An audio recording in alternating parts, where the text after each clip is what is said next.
유다의 시드기야 왕의 제9년 10째 달에 바벨론의 느부갓네살 왕과 그의 모든 군대가 와서 예루살렘을 에워싸고 치더니 시드기야의 제11년 넷째 달 9째 날에 성이 함락되니라. 예루살렘이 함락됨에 바벨론의 왕의 모든 고관이 나타나 중문에 앉으니 곧 네르갈 사라셀과 삼갈레브와 내시장 살스기민이 네르갈 사레셀은 궁중장관이며 바벨론의 왕의 나머지 고관들도 있더라. 유다의 시드기야 왕과 모든 군사가 그들을 보고 도망하되 밤에 왕의 동산길을 따라 두담 샘문을 통하여 성읍을 벗어나서 아라바로 갔더니 갈대아인의 군대가 그들을 따라 여리고 평원에서 시드기야에게 미쳐 그를 잡아서 데리고 하맛 땅 리블라에 있는 바벨론의 느부갓네살 왕에게로 올라가매 왕이 그를 신문하였더라. 바벨론의 왕이 리블라에서 시드기야의 눈앞에서 그의 아들들을 죽였고 왕이 또 유다의 모든 귀족을 죽였으며 왕이 또 시드기야의 눈을 빼게 하고 바벨론으로 옮기려고 사슬로 결박하였더라. 갈대아인들이 왕궁과 백성의 집을 불사르며 예루살렘 성벽을 헐었고 사령관 느부사라단이 성중에 남아있는 백성과 자기에게 항복한 자와 그 외에 남은 백성을 잡아 바벨론으로 옮겼으며 사령관 느부사라단이 아무 소유가 없는 빈민을 유다 땅에 남겨두고 그날의 포도원과 밭을 그들에게 주었더라. 바벨론의 느부갓네살 왕이 예레미야에게 대하여 사령관 느부사라단에게 명령하여 이르되 그를 데려다가 선대하고 해하지 말며 그가 내게 말하는 대로 행하라. 이에 사령관 느부사라단과 내시장 느부사스반과 궁중장관 네르갈 사레셀과 바벨론 왕의 모든 장관이 사람을 보내어 예레미야를 감옥들에서 데리고 사반의 손자 아히감의 아들 그데라에게 넘겨서 그를 집으로 데려가게 하매 그가 백성 가운데 사니라. 아멘. 사람이 자기 마지막을 어떻게 마무리하는가 하는 것은 참으로 중요한 일입니다. 제가 목회를 하면서 참 안타까웠던 모습 중에 하나는 갑자기 풍을 맞아서 쓰러지는 분들을 볼 때입니다. 그분들은 자기 의지를 표현하고 싶어도 표현하지 못하는 그런 안타까움을 보면서 우리가 언제 우리의 마지막이 올지 모르겠다. 또 어떤 사람들은 보면 자기 미래에 대한 플랜을 바로잡지 못해서 아주 비참한 미래를 맞이하는 사람들도 보게 됩니다. 그러고 보면 우리가 마지막을 어떻게 대비하고 사는가, 그것이 바로 우리 인생의 참 지혜라고 저는 생각을 해봅니다. 오늘 본문을 보면 그 유명했던 예루살렘 성이 이제 마지막으로 완전히 망하는 모습을 보여줍니다. 그때 왕이 그 망하는 가운데 도망을 가죠. 그런데 그 도망을 가다가 잡혀와서 결국은 포로가 되는 것으로 오늘 얘기가 끝이 납니다. 이제 근 10년 정도 되어가는 그 이라크 전쟁, 그 사담 후세인이 큰 소리를, 미국에 대해서도 전 세계에 대해서 큰 소리를 외쳤죠. 그런 사담 후세인이 나중에 도망을 해서 가서 자기 고향 티그리트 그 지방 부근의 어느 농가의 지하실에 숨어 있다가 잡혔던 그 모습을 크게 보도한 적이 있습니다.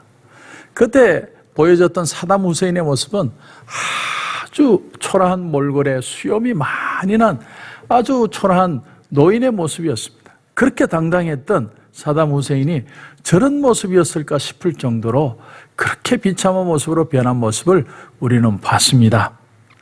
사담 후세인의 마지막 모습이, 그 독재자의 모습이 그렇게 초라한 모습을 보고 참 세상이 경악을 했습니다. 세계가 경악을 했죠. 그랬는가 하면 그 이라크 사람들 중에는 어떻게 우리가 저럴 수 있느냐 하고 분노하는 사람들도 있었다고 합니다. 여러분, 항상 우리의 마지막은 다가옵니다. 그러나 어떤 모습으로 우리가 맞이하느냐, 그것은 우리의 삶에 우리의 책임이 됩니다. 오늘 본문을 보면 예루살렘이 이제 마지막도 참으로 비참하고 처참합니다. 오늘 1절에서 3절을 다시 보면 유다의 시드기야 왕의 제9년 10째 달에 바벨론의 느부갓네살 왕과 그의 모든 군대가 와서 예루살렘을 에워싸고 치더니 시드기야의 제11년 넷째 달 9째 날에 성이 함락되니라. 예루살렘이 함락됨에 바벨론 왕의 모든 고관이 나타나 중문에 앉으니 곧 네르갈 사레셀과 삼갈레브와 내시장 살스기민이 네르갈 사레셀은 궁중장관이며 바벨론의 왕의 나머지 고관들도 있더라. 이 예루살렘 성이 얼마나 난공불락의 성이었냐면 이 성을 공격을 하는데 바벨론이 햇수로는 3년 그리고 만 1년 반이 걸려서 함락을 시켰다는 거예요. 근데 마지막에도 어떻게 함락을 했냐면 그 성 예루살렘 성 안에 있는 사람들이 싸우다가 음식이 다 떨어져서 너무 굶어서 힘이 없어져서 담을 넘어서 적군이 들어오는데도 보면서도 그냥 당하면서 이 예루살렘 성이 함락이 됩니다. 그리고 또 하나는 이 바벨론은 이 예루살렘 성을 보면서 한 가지 신비스러움을 가지고 있었습니다. 이 성은 신비한 성이다. 왜냐하면 아수르 군대가 이 예루살렘 성을 쳐들어왔을 때 하룻밤 만에 18만 5천 명이 죽었다는 소식이 전 세상에 다 퍼졌지 않았겠습니까? 그 소식을 들으면서 그들이 믿는 여호와라는 신은 정말 전지전능한 신이다. 특별히 여호와는 전쟁의 신이다. 전쟁만 하면 백전백선하는 신이다. 고대에는 싸움을 하면 사람과 사람만 싸우는 게 아니라 신과 신끼리의 싸움이었어요. 그런데 그들이 믿는 여호와라는 신은 전쟁의 신이다. 그 사실을 그들은 감지하고 있었기 때문에 두려움을 가지고 사실은 전쟁을 한 것이죠. 그런데 예루살렘 성을 다 함락시키고 그 시드기야 왕을 딱 붙잡고 보니까 아무것도 없는 거예요. 아무것도. 왜냐하면 이미 이 유다 백성들은 그 소중한 하나님을 버렸기 때문에 그들 유다 백성이 하나님을 아는 지식과 하나님의 영광을 버렸을 때 이 세상에서 그들의 삶은 정말 빈털터리 인생이 된 것입니다. 여러분, 하나님을 믿는 사람은 하나님이 아니면 아무것도 아니라는 사실을 여러분 아셔야 합니다. 여러분, 하나님을 우리가 잘 믿으면 하나님 우리에게 돈도 주시고 명예도 주시고 사회적인 지위도 주십니다. 그러나 그것이 좋아서 그것만을 추구하면 우리는 모든 것을 잃어버리는 거예요. 하나님을 버리면 잃어버리는 거예요. 마치 황금알을 낳는 거위가 있는데 그 거위에게 정말 황금을 더 얻기 위해서 그 배를 갈라보니까 안에 아무것도 없는 것을 느끼는 것처럼 우리가 하나님을 버리면 모든 것을 잃어버리는 그것이 하나님의 백성들의 특징이라는 겁니다. 그래서 우리 신앙인들의 지혜는 뭐냐면 어떤 경우에도 하나님의 은혜 안에서 만족하는 법을 배워야 돼요. 만족하는 법을 배워야 됩니다. 어떤 경우에도 결코 이 세상의 삶이 하나님보다 더 중요한 것이 되면 안 됩니다. 그런데 유다 백성들은 하나님으로 만족하지 못하고 세상적인 것으로 더 많은 걸 가지고 싶었던 거죠. 소위 말하는 세상이 말하는 행복의 조건을 따라가고 싶은 겁니다. 저들이 말하는 그 모습들을 나도 가지면 우리는 더 행복하게 살 것이다. 그런데 그들이 한 가지 몰랐던 사실이 뭐냐면 하나님의 백성은 아무리 몸부림을 쳐도 세상 사람이 될 수는 없다라는 거예요. 돈의 역사라고 하는 홍춘욱이라는 분의 책을 보면 참 재밌는 얘기가 나오는데 콜럼버스가 16세기 초반에 미 신대륙을 발견하죠. 아메리카 대륙을 발견하고 여기서 수많은 금은을 다 스페인으로 옮겼습니다. 그래서 스페인이 갑자기 부자가 된 거예요. 그러니까 사람들은 그 눈먼 금광원을 가지고 막 흥청망청 향락을 즐기기 시작했습니다. 그런데 오히려 그것이 이 나라의 저주가 되게 되었다는 거예요. 저주. 왜냐하면 사람들이 막 금원이 생겨가지고 캐시 통화량이 막 많아지니까 막 물건을 사들이기 시작하는데 수요가 물건이 사람들의 원하는 걸 따라가질 못하는 거예요. 그러다 보니까 물가가 올라가기 시작하고 인플레이션 현상이 일어나기 시작한 겁니다. 그러니까 물건은 딸리고 물건의 공급도 늦어지고 물가는 상승하니까 어쩔 수 없이 이웃 나라에서 수입을 하는 거예요. 그 이웃나라 네덜란드에서 이제는 필요한 의료품, 식료품들을 구입을 해야 되는데 구입하려고 보니까 어쩔 수 없이 자기들이 가진 금과 은을 줄 수밖에 없었고 그 금과 은이 이제는 네덜란드로 넘어가고 그러므로 인해서 스페인은 아주 나라가 침체하게 되는 그런 저주를 맞이하게 되었다는 것이죠. 현대 경제학을 공부한 사람이라면 한 가지 처방이 있습니다. 그렇게 통화량이 막 늘어나고 막 걷잡을 수 없는 인플레이션이 일어나면 금리를 인상시켜서 사람들의 그 소비 심리를 컴다운 시키는 그런 1차적인 방법이 있는데 그 당시에는 모든 나라를 다 컨트롤할 수 있는 스페인은 중앙은행이라는 게 없었기 때문에 결국은 경기 침체라는 그런 화근을 맞이하게 된 것입니다. 그러니까 콜럼버스가 신내륙을 발견한 건 참 좋은 일인데 그 발견한 것이 오히려 독이 되게 된 것이죠. 우린 여기서 좋은 게 꼭 좋은 것만은 아니다. 빛나는 것만이 반짝이는 게 다 금은 아니다. 그런 우리가 교훈을 얻게 됩니다.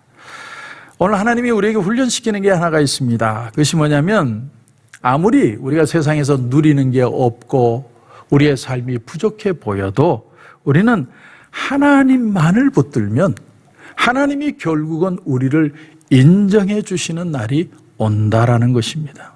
그러면 얼마든지 더 풍성한 삶을 살아갈 수 있다라는 것이죠.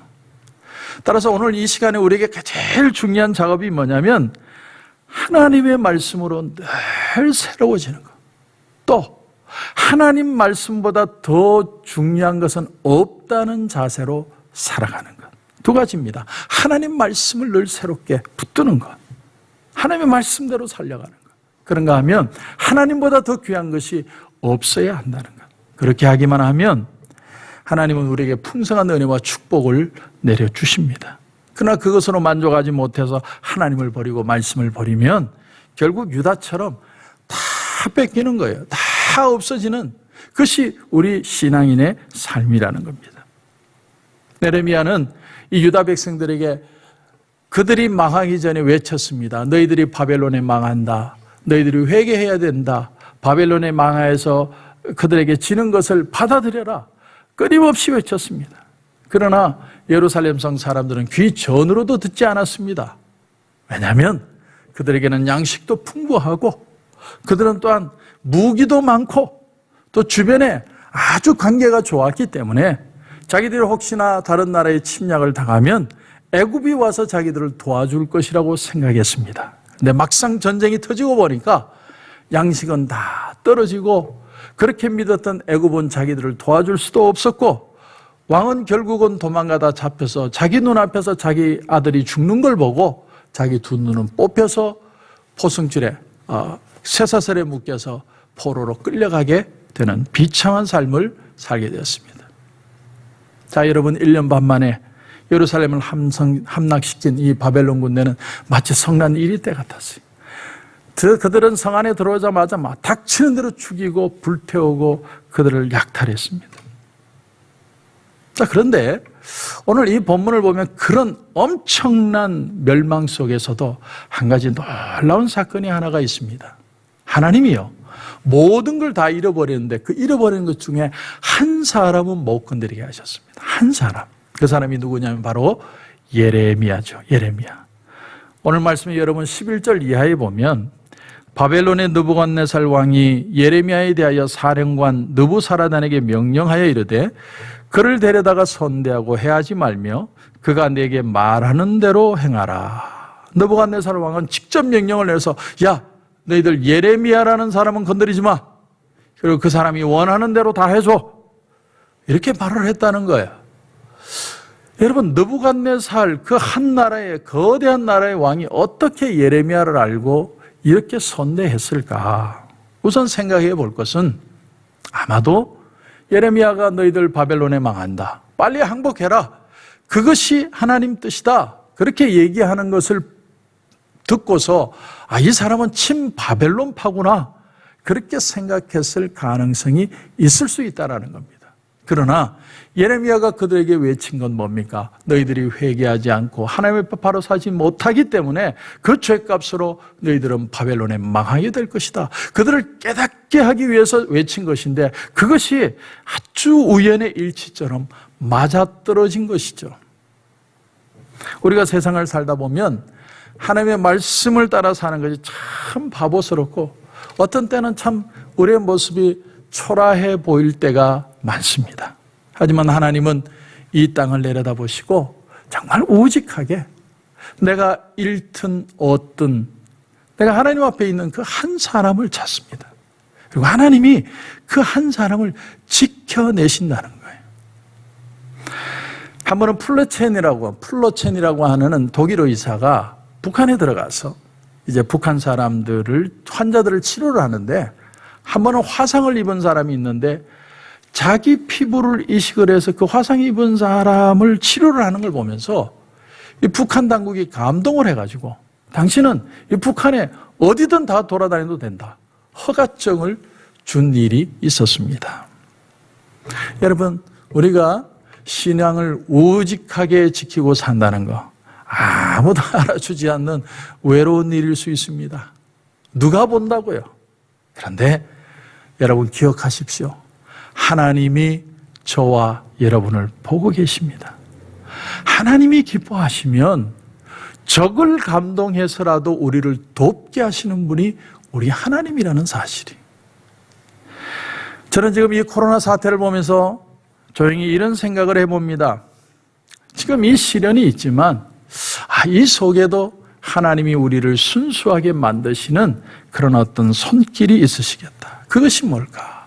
요즘 그런 생각을 많이 해봅니다.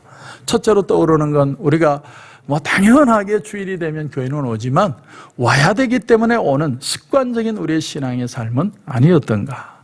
또 우리는 세상의 즐거움을 너무 많이 따라가지 않았던가. 그런가 하면 우리 가정 안에 우리가 정말 우애하지 못하고 살지 않았던가. 조금씩 우리의 모습을 들여다보게 됩니다. 가만히 들여다보고 우리가 생각해 보면 하나님이 깨닫게 하시는 게 있습니다. 여러분, 하나님이 깨닫게 하실 때 조용히 주님 앞에 나아가 우리의 무릎을 꿇으면 하나님은 우리에게 다시 약속의 하나님이 되어주십니다. 다시 우리를 회복하시고 우리를 축복하시겠다고 말씀하십니다. 어떤 어려운 가운데도 예레미야 한 사람을 지켜내신 하나님은 지금 이 시간 저와 여러분도 반드시 지켜내실 것입니다. 이 은혜로, 이 믿음으로 꼭 승리하시는 저와 여러분이 되시길 주님의 이름으로 축원합니다. 기도드리겠습니다. 하나님 은혜를 감사합니다. 드디어 예루살렘 성이 함락되었습니다. 그들이 정말 대단할 줄 알고 바벨론이 쳐들어왔지만 막상 전쟁이 끝나고 보니까 그들은 아무것도 없었습니다. 하나님을 버리니 그들은 너무나 비참해진 것이었습니다. 하나님, 오늘도 우리가 이 귀한 말씀 앞에 섭니다. 우리가 하나님을 떠나고 이 세상을 더 취하고 있지는 않았는지 우리를 보게 하시고, 또한 예레미야처럼 우직하게 세상을 보는 게 아니라 하나님을 바라보고 우직하게 살아갈 때 하나님이 어떤 어려움 가운데도 우리를 지켜내심을 믿고 승리하는 우리 성도들 되게 하여 주옵소서. 오늘 이 새벽에도 기도하는 가운데 하나님 큰 은혜 주실 줄 믿고 예수님의 이름으로 기도드립니다. 아멘.